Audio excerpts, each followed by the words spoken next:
Looking at our world from a theological perspective. This is the Theology Central Podcast, making theology central.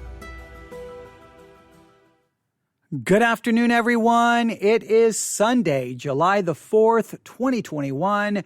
It is currently 4:07 p.m. Central Time, and I'm coming to you live from the sanctuary of Victory Baptist Church, located right here in Ovalo, Texas. I apologize for the late start this afternoon. A couple of things have delayed me. First, we've had some storms in the area, and I was really concerned about going live and losing internet connection or power, which would then ruin an entire live broadcast. And number two, so that's number one. That's the first reason I was concerned about starting. So that led to a delay. And number two, I'm sitting here looking at Psalm 37, verse 6, and I don't know exactly what to do. I'm kind of torn with this, so I hope that this is going to be beneficial. So I've kind of just been sitting here looking at this. I'm going to mark another passage really quick. I apologize. I keep leaning back from the mic. Psalm 37, if you know. So I guess I'm doing away with all the normal introductory thoughts and introductory material, and I'm just jumping right in. Obviously, you know this is a Bible study exercise. Obviously, you know that we are in Psalm 37. I think this is part 5. The Bible study exercises are designed to get you from being a passive listener to an active participant. The goal is to get you studying the Bible, not just you there sitting there listening to someone tell you what the Bible says, but getting you engaged in the actual text. I do this by teaching some, and then I give you some assignments, and then sometimes I kind of teach like, well, could it be this? Or maybe it could be this, or well, what about this? And sometimes I may act like I don't know. Sometimes I may act like I do know. I do a lot of different, I use every technique I can come up with to try to get you to go, wait a minute. Wait, he doesn't know. Wait, no, the answer is this. And trying to get you to go open up that Bible, grab a notebook, and start working. And then, of course, I love for you to participate by sending me whatever you discover, whatever your work, your outlines, whatever you come up with. And you can email that to me at newsif@yahoo.com. newsif@yahoo.com. That's newsif@yahoo.com, because when I see what you've worked on, then that can encourage me to relook at the text, and sometimes it just continues the conversation and discussion. So by all means, feel free to send me whatever you have. All right, now, Psalm 37. Let's go through this quickly. I'm not going to review all the verses. We are definitely down to verse 6. I gave you some assignments to work on, trying to figure out the connection between verse 5 and 6. So I'm going to probably give a little bit of that away. And then I'm going to try to offer maybe a different way to look at Psalm 37:6.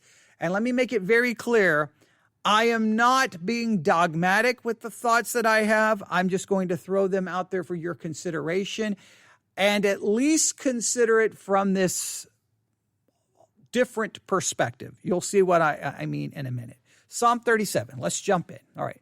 I believe the best way to understand Psalm 37 is to understand that the psalmist, whomever it may be, whoever it was who wrote Psalm 37, I know many books say that it's David. Some commentaries say that we cannot be dogmatic, but whomever it may be, we do know this. They are old. They were young, and now they are old. And you read that in Psalm 37, verse 25, Psalm 37, verse 25, where we read this, I have been young and now I am old.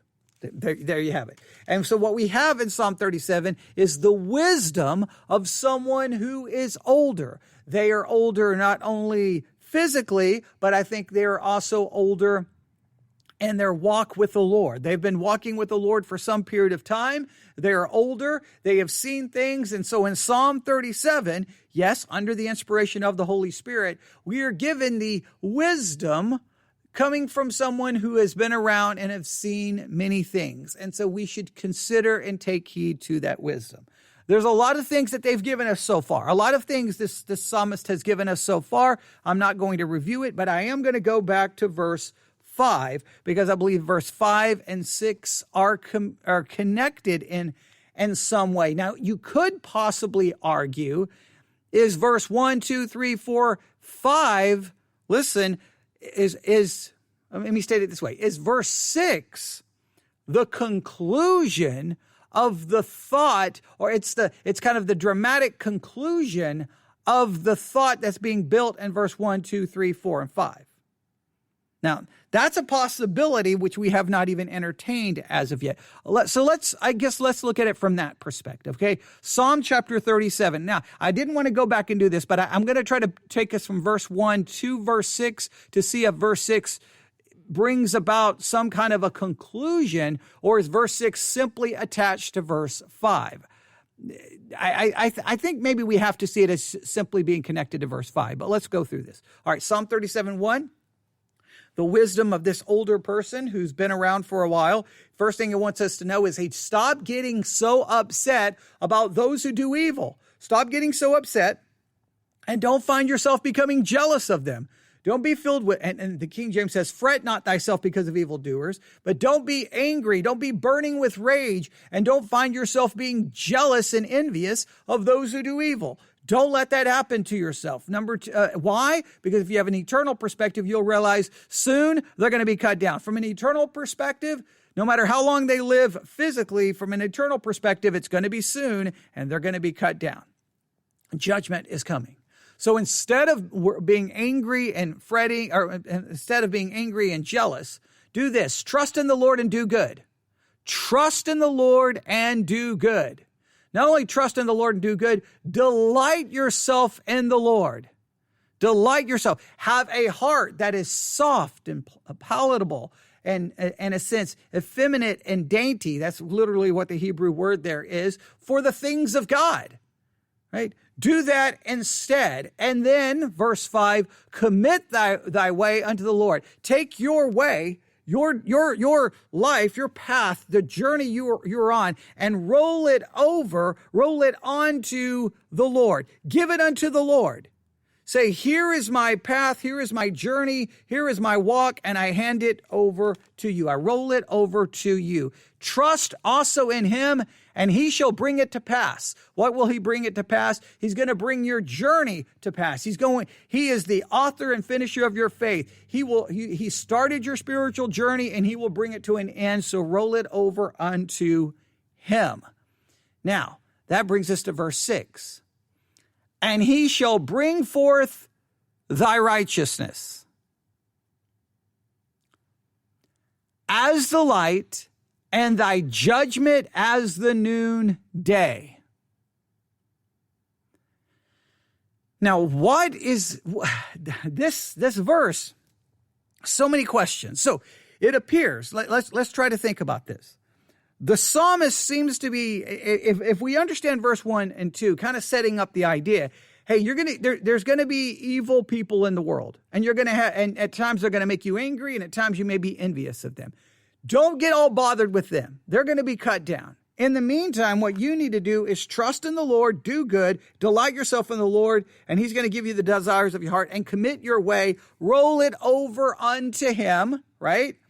And he's going to bring it to pass. He's going to bring everything to pass. And not only is he going to bring it to pass, he's going to bring forth your righteousness as the light and your judgment as the noonday. Now, what righteousness and judgment is he going to bring forth?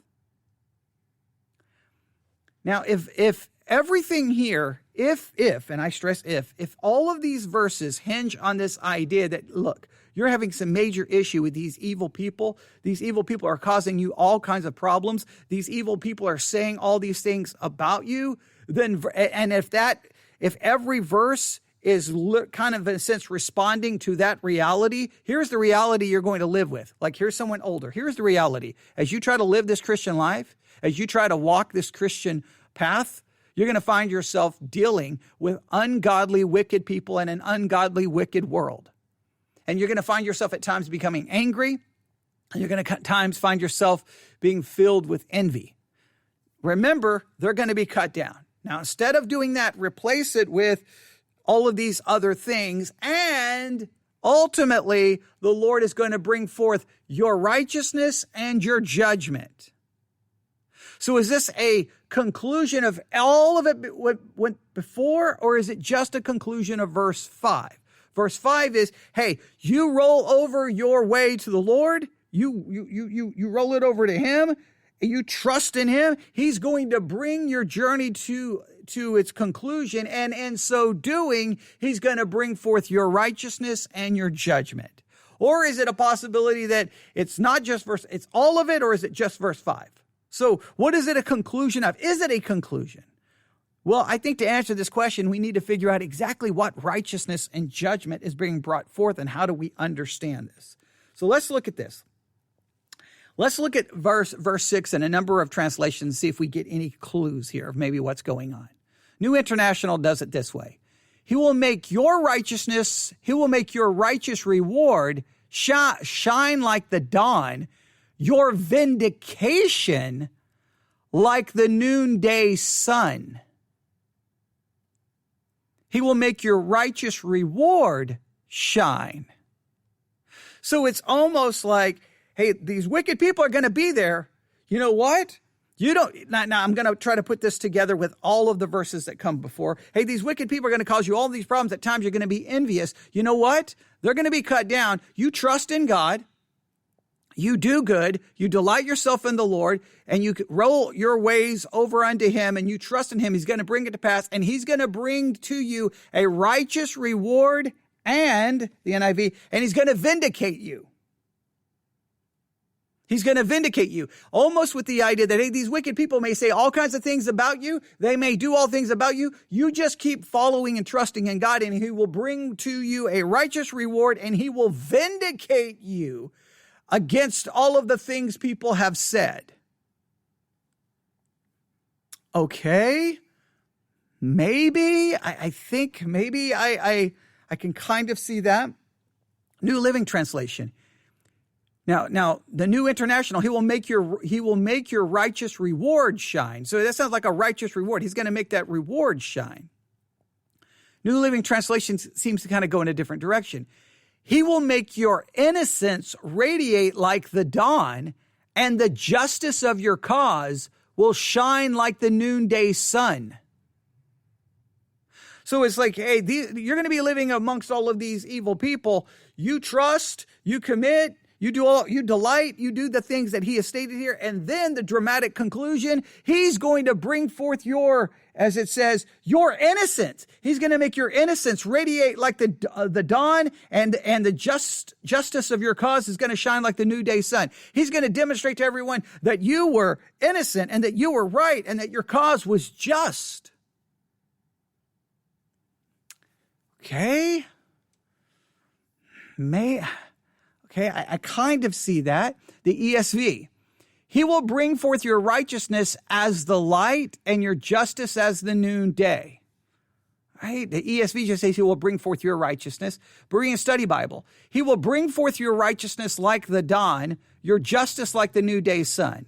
King James Bible. He shall bring forth thy righteousness as the light and thy judgment as the noonday. New King James Version. He shall bring forth your righteousness as the light and your justice as the noonday. New American Standard. He will bring out your righteousness as the light and your judgment as the noonday.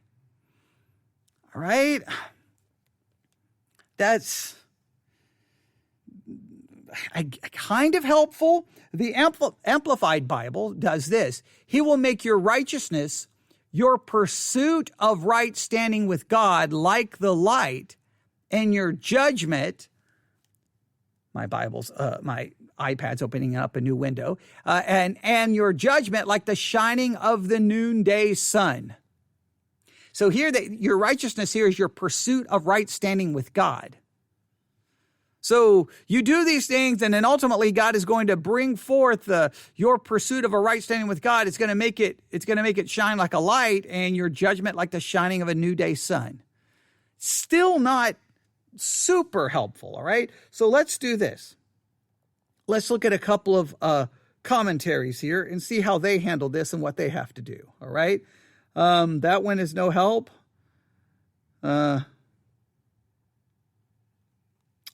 This one says this, Pulpit Commentary. If the prosperity of the wicked If the prosperity of the wicked frets thee, worries you, angers you, because it seems to obscure your righteousness, since while he appears to bask in the sunshine of God's favor, thy life is possibly overshadowed by clouds and darkness, be sure that in the end, this seeming injustice will be remedied. God will not frown on thee always. One day he will turn on thee the light of his countenance and make thy righteousness to shine forth like the sun in the new day's splendor. So they literally take it right back to verse 1. Hey, if you've been fretting and you've been upset and angry and jealous of these unrighteous people, and you feel like that their unrighteousness kind of in a sense overshadows your righteousness because you're trying to live for God, but they're seeming to prosper and you look like, God doesn't like you and hasn't blessed you, you just stay faithful, do all of those things. And then in this dramatic conclusion, God is in a sense going to place them in darkness, turn the light on you, and reveal that you were just and you were following God and you've been blessed and going to make everything right. He's going to correct this injustice. I can kind of understand that. Barnes notes on the Bible, they say that, the commentary states it this way. He shall bring forth thy righteousness as the light. That is, now this is the way they handle it.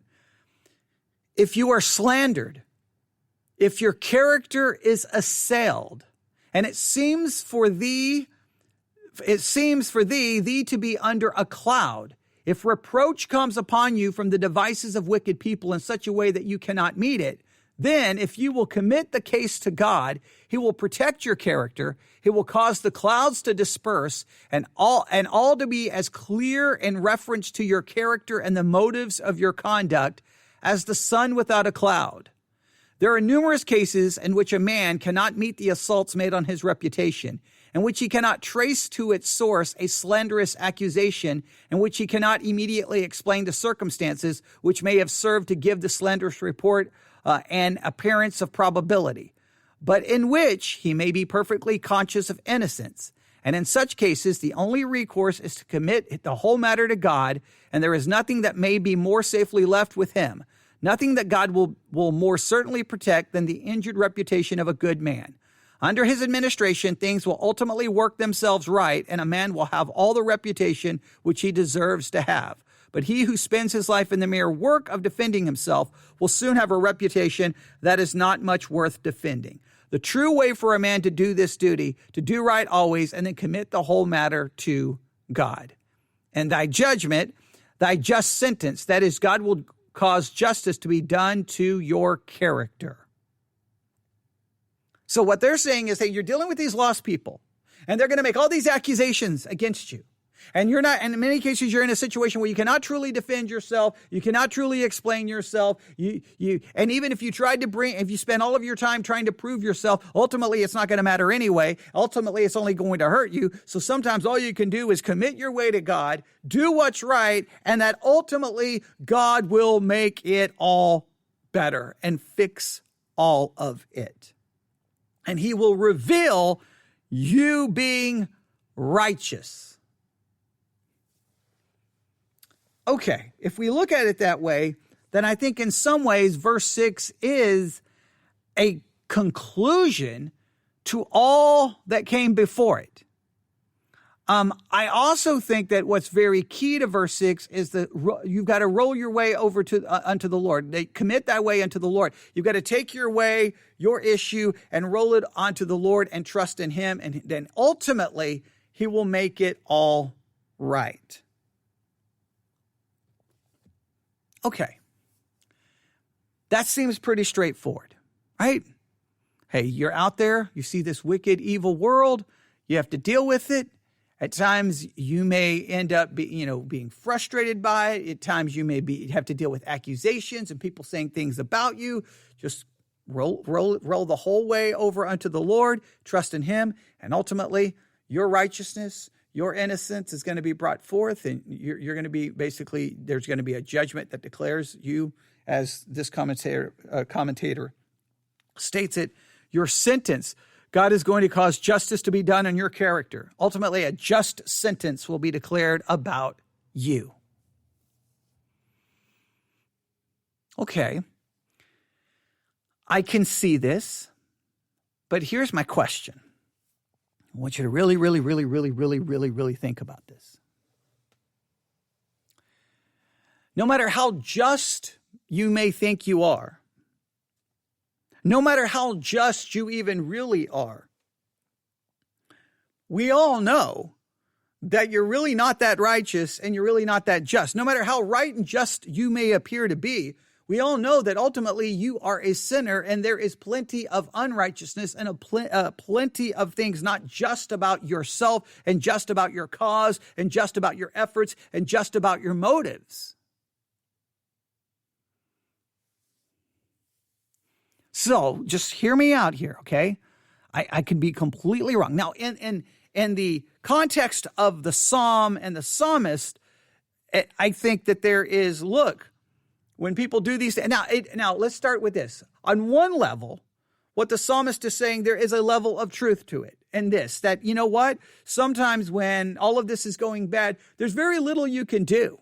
I mean, there really is. There's very little you can do to defend yourself, even if you're innocent. And even if you are guilty of some, but you're not as guilty as far as people have taken it, usually there's very little you can do to defend yourself. So all you can really do is just say, okay, it's on me, and just deal with it. All right.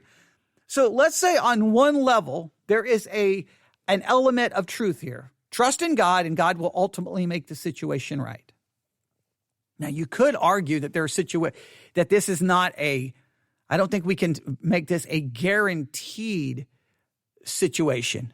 I don't think we can say that this is an absolute guarantee, an absolute promise that God's always going to make sure that everything is revealed. Now, I guess ultimately, in eternity, he will make it everything right.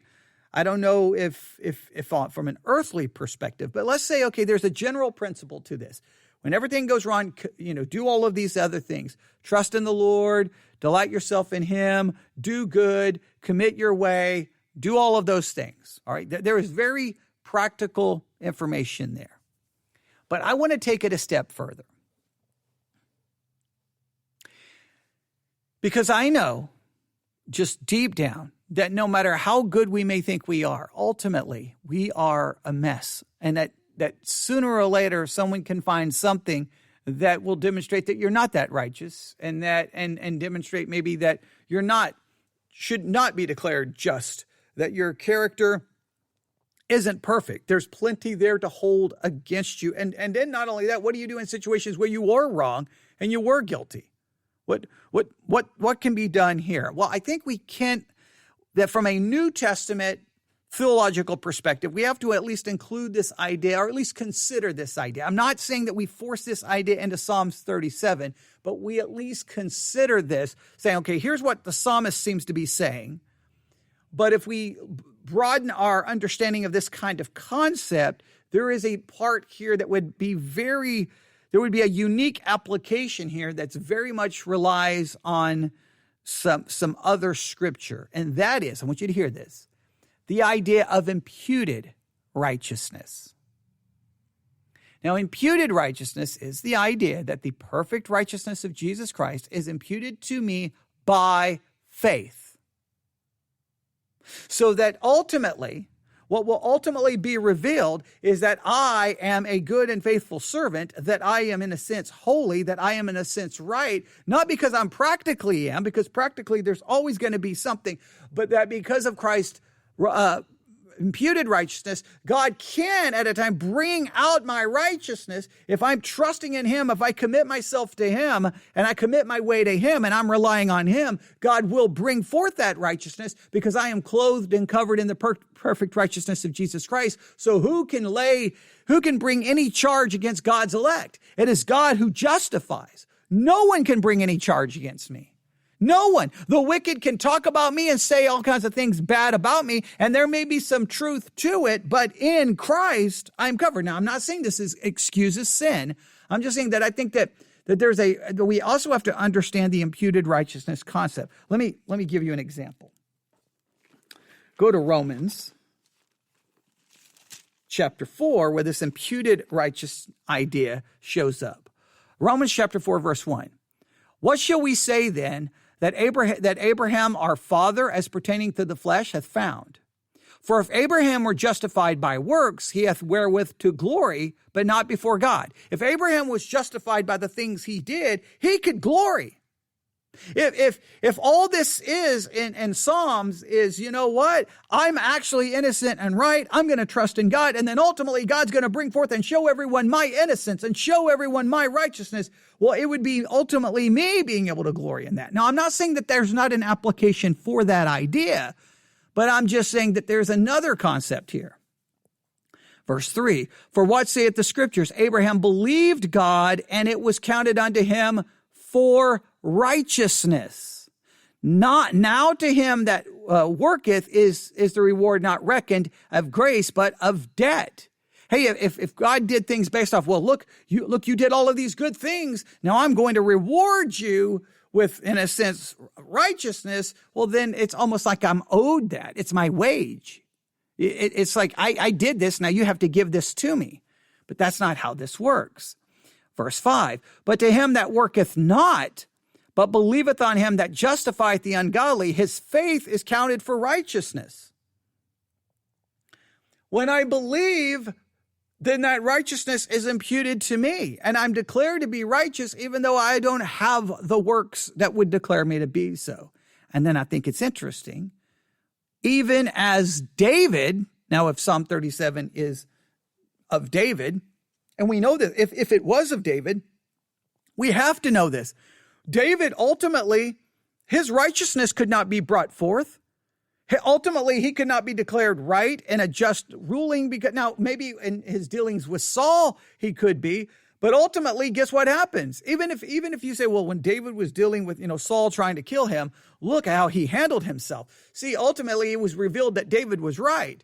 Yeah, and then if you keep looking into David's life, okay, he was right here, but he was a murder. He ultimately had someone murdered. He was an adulterer, tried to cover it up. And look at other things that David did. So ultimately, whatever righteous that could be brought forth, it would be tainted with sin. So David is mentioned here in Romans chapter 4. And we read this, even as David also described the blessedness of the man unto whom God imputeth righteousness without works. Even David understood that that's where true blessing is, for God to bring forth a righteousness that is declared to be mine, even though I'm not truly righteous in my practice. Going on saying, blessed are they whose iniquities are forgiven and whose sins are covered. Blessed is the man to whom the Lord will not impute sin. There is a righteousness that is ours by faith. And if I'm trusting in the Lord, if I'm committing my way unto him, if I'm demonstrating that I am relying on God and him alone. Again, go back to Psalm 37 and look at the language. Go back to Psalm 37. Trust in the Lord. I am completely trusting in him, relying on him. It's a confident, secure trust and belief. I'm believing in God. My heart is now soft and pliable unto God. It belongs to God. And then I'm rolling my way over to him. That to me, in a sense, has language that's associated with salvation. And if I do that, he's going to bring my path to a conclusion. And guess what will ultimately be declared in the end? That I am declared righteous, that I stand before God perfectly righteous, perfectly obedient, without sin. He will ultimately bring my righteousness to pass, and in judgment, I will be declared to be righteous and holy. But that's through salvation. I don't care look, even Abram. You can take Abraham, and look at Abraham. Look at the good things he did, and look at he is tainted. He also lied. There was things look at anyone in the Bible. At any particular case where maybe their cause is righteous and their righteousness can be brought forth, it's always going to be there's something else that can be assassinate their character. I mean, you've seen it before. Someone will reach some level of public fame, right? And they're like, look at how great this person is. And maybe it's true that in these specific areas, they are good, they're innocent, They seem like great people. And then you find out, but over in this area, they did this, or they did this, and you find out they're not as perfect and great as they are. Because if you start digging, you can always find the skeletons and the dirt and the unrighteousness in everyone's life. So I do believe that there is, look, I want to make this very clear, right? Because I know I'm trying to really give two concepts here, and I don't want anyone to become confused. I do believe that it is absolutely true that when you got the evil, wicked world out there and you're dealing with them, don't get upset. Don't become jealous, no matter what the accusations they make about you. Sometimes the only thing you can do, this is practical counsel, is, and I'm just going to go through them again, trust in the Lord and do good.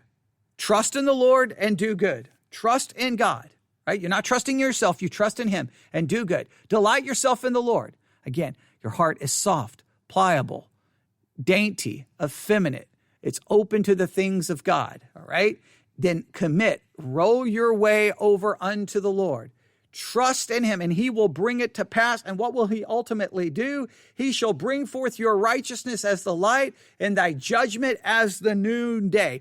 Ultimately, you're going to be declared righteous and just. I think that there is a practical truth that all you can do is do the right thing, and maybe God will then bring the truth out. But I think sometimes on this earth, the truth is not brought out. The truth is not known, right? But I believe there is a practical application, but I believe ultimately the only way I can truly see this working is based off my imputed righteousness that comes by faith. Right? Then all of a sudden in verse 7, rest in the Lord, wait patiently for him, fret not thyself because of him who prospereth in his way, because of the man who bringeth the wicked devices to pass. Now, I think it's interesting because in verse 7, it seems to return back to the original concept found in verse 1. Why? Why does verse 7 seem to return back to the concept of verse 1? I don't know. So here's what let's summarize it this way. I believe verse 6 is in one sense a conclusion of verse 1, 2, 3, 4, and 5. I think it is clearly demonstrating that that in life, whenever I face these situations, the best I can do is trust in the Lord, and that there is a general principle that in time the Lord will make everything right and reveal the truth. But ultimately, I think that I have to, based off New Testament understanding, I have to, and I'm not saying impose this on the text, but I have to understand this text that ultimately, that no matter what innocence I could be declared in one situation, there are other situations I could not be declared to be innocent. So ultimately, the only way for this truly to have any meaning was that ultimately, no matter what's going on, no matter how wicked the world gets, no matter what they accuse me of, that ultimately in Christ, my righteousness, the righteousness that's now declared to be mine by faith, will be brought forth, and judgment will be done right because of the imputed righteousness of Christ. That I think we have to consider that. I just think everything else ultimately falls apart because look, you can sit there and go, man, in this situation, I was done wrong. They lied about me. They slandered. They hurt me. There was false accusations, and all of that may be true. And all you can do right now is, instead of fighting for yourself, do these things. Trust in the Lord. Delight yourself in the Lord. Commit your way unto him. Do that, and God will ultimately bring to pass, and pray that ultimately he will reveal the truth. But I want you to understand this. Even if the truth comes out about your innocence in that particular situation, even if your case is declared to be just and you're declared to be right, and you're declared to be the great hero of the story, you also know deep down that there's enough other things that you did not do right. That for every time you're declared to be right, there's probably 4 other times that no one knows about the wrong that you did. So I think it would be, there's a vanity in that. Oh, Lord's going to prove that I'm right. Well, the only way he's going to prove that I'm right is that I'm covered in the perfect righteousness of Jesus Christ. Then no one can lay any charge against me. No accusation can be brought against me, because whatever accusation you bring against me, that sin's been paid for. I'm perfectly righteous in Jesus Christ. I'm not saying that this excuses anyone's sin because we still have to deal with it, but I'm saying ultimately that is the hope. That's the ultimate blessing. So I think that's the only way to understand this. So your assignment is simple. What is going on in verse 7? Why does verse 7 seems to return back to, if verse 6 brings this to some kind of a conclusion, then this verse 7 basically now take the same lesson and teach it to offer a different perspective or to offer additional perspectives. You can figure out what in the world is going on in verse 7. All right, we'll stop right there. I hope that was helpful. I hope. I just think I think we have to see it from two different. I think we have to see both perspectives. I just don't know. Don't know how else it works. Here's the situation. If you did now, this is one of those times I wish I had people here and they could go, wait, I don't quite get it. Can you explain that again? I don't have that here. So if you don't get it, email me at newsif@yahoo.com, newsif@yahoo.com, and I will do my best to explain it again. Because I want us to make sure we really, really, really, really, really, really, really understand this verse and understand that I do agree that there's this practical, like, hey, people, you're dealing with the lost world and you commit yourself to him. Ultimately, he's going to bring out that you were right and that your your cause was just, if I can speak correctly. And I do believe there's a practical general principle there. But again, if I don't see the imputed righteousness here, then I've got to bring that aspect into it because that's a reality for a New Testament believer. That's everything about our understanding of Christianity. That's got to come into play here in some way, shape, or form. All right. I'll look forward to hearing from you. Thank you for listening. Everyone have a great day. I'll be back on the air shortly. God bless.